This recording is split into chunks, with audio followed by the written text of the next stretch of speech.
सवाल ये है कि क्या पुनर्जन्म होता है, और अगर होता है तो एक प्राणी के लिए एक जन्म से दूसरे जन्म में जाने का आधार क्या है? वो क्या है जो किसी व्यक्ति को एक जन्म से दूसरे जन्म में ले जाता है?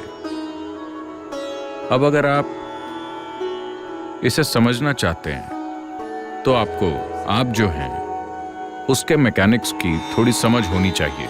मैं उस मैकेनिक्स की बात कर रहा हूं जिससे एक इंसान का निर्माण होता है।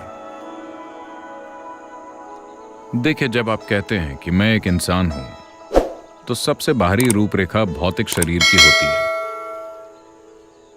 योग में हम हर चीज को शरीर की तरह देखते हैं क्योंकि ये आपके लिए समझने में आसान है।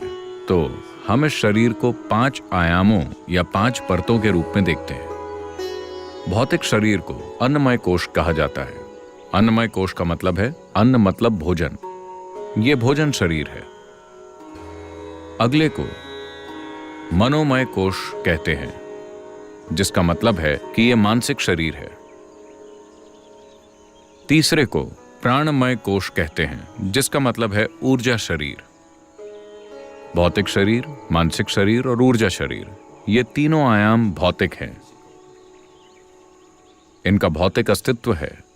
भौतिक शरीर बहुत स्थूल है, मानसिक शरीर थोड़ा सूक्ष्म है, ऊर्जा शरीर और भी ज्यादा सूक्ष्म है, लेकिन ये तीनों भौतिक हैं। जैसे कि लाइट बल्ब भौतिक है, आप देख सकते हैं। इसे जलाने वाली बिजली भी भौतिक है ना? इसे जोड़ने वाला तार भी भौतिक है। तार में बहने वाले इलेक्ट्रॉन्स भी एक भौतिक अस्तित्व ही हैं। So similarly, physical body, mental body, pranic body, all are physical dimensions of life. तो इसी तरह भौतिक शरीर, मानसिक शरीर और ऊर्जा शरीर सभी जीवन के भौतिक आयाम हैं। इन तीनों आयामों पर कर्म की छाप होती है। शरीर पर कर्म की छाप है, मन पर कर्म की छाप है और ऊर्जा पर कर्म की छाप है। कर्म की छाप या कर्म का ढांचा ही इन्हें एक साथ रखता है। कर्म वो सीमेंट है जो आपको भौतिक शरीर के साथ जोड़कर रखता है। कर्म बंधन है, लेकिन साथ ही सिर्फ कर्म के कारण ही आप अपने शरीर में कायम रह सकते हैं और यहां हो सकते हैं।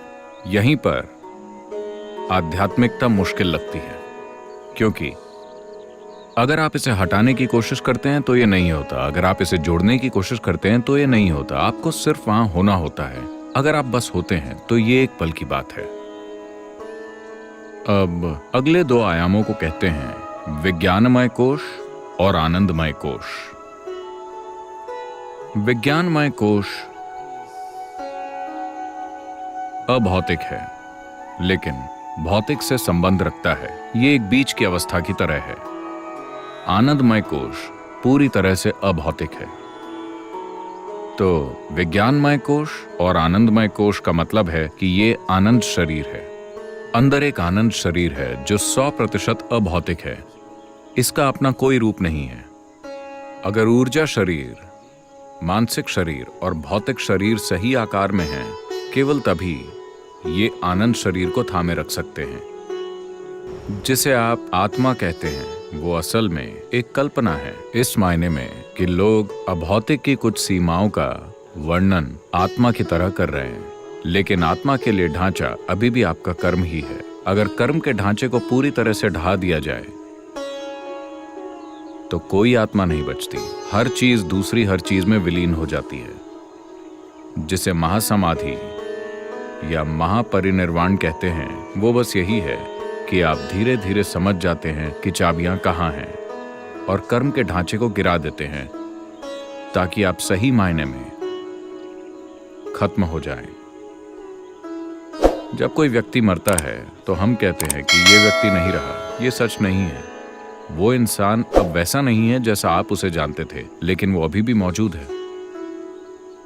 अगर आप कर्म के ढांचे को 100% नष्ट कर दें, अब आप अस्तित्व में विलीन हो जाएंगे।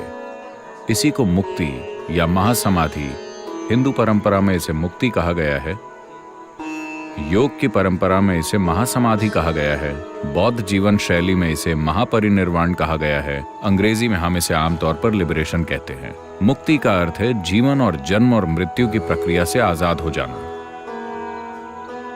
मुक्ति का मतलब है शरीर और मन के बुनियादी ढांचों से आजाद हो जाना। और इसके लिए कर्म का ढांचा ही वो धागा है जो इन चीजों को एक साथ बांधे रखता है। तो जब कोई इंसान मरता है तो जाहिर है कि भौतिक शरीर वो चीज है जिसे आपने धरती से उधार लिया था। तो शरीर सिर्फ धरती है ना? आप समझे? ये भौतिक शरीर बस धरती का एक टुकड़ा है जो अभी इस तरह उछल कूद कर रहा है, लेकिन आपको इसके एक एक परमाणु को वापस करना होगा। ब्याज नहीं लगेगा, लेकिन आपको हर परमाणु वापस करना होगा। आपको एक भी परमाणु ले जाने की इजाजत नहीं है, कोई भी नहीं ले जा सका।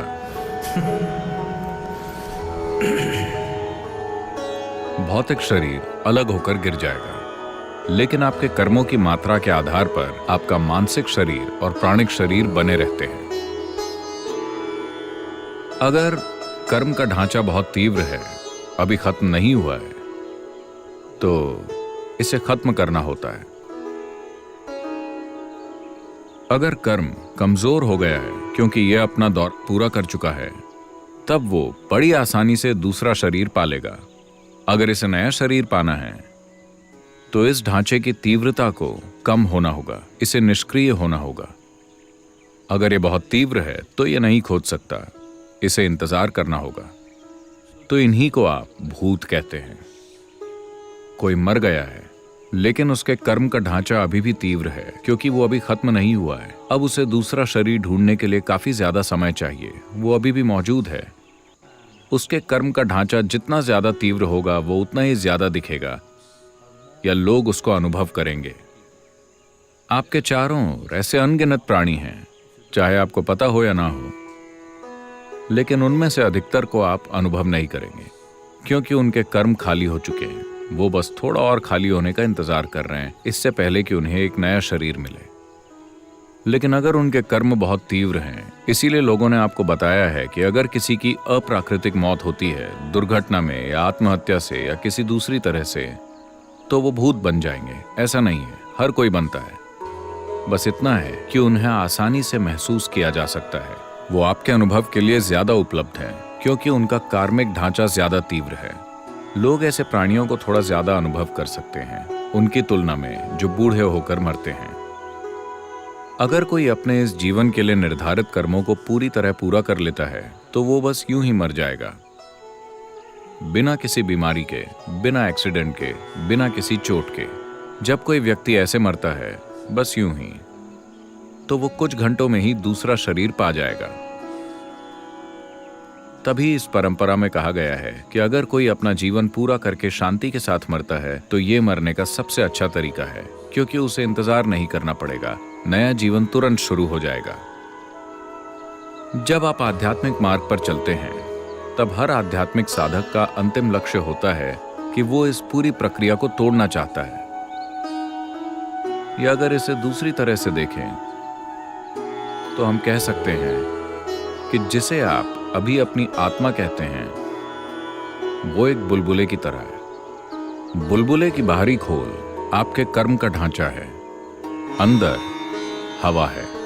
मान लीजिए कि आप बुलबुला तोड़ देते हैं, आप बुलबुले को फोड़ देते हैं, तो हवा कहाँ गई? आपकी हवा कहाँ गई?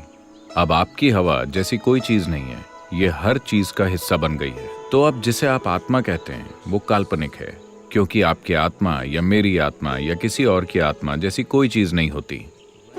अभी ये असीमितता एक सीमित कर्म के ढांचे में बंद है। तो इससे आपको ऐसा एहसास होता है जैसे कि ये एक अलग इकाई हो। अगर आप उन चाबियों को अलग कर देते हैं जो कर्म के ढांचे को बांधती हैं, तब ये बस ध्वस्त हो जाता है। तो मृत्यु के बाद का जीवन, अगला जन्म, इस सारी बकवास में विश्वास मत कीजिए। लेकिन अभी अगर आप यहां बैठते हैं और बस अपनी आंखें बंद करते हैं, आप साफ साफ देख सकते हैं कि आप इस शरीर से परे भी कुछ हैं, है ना?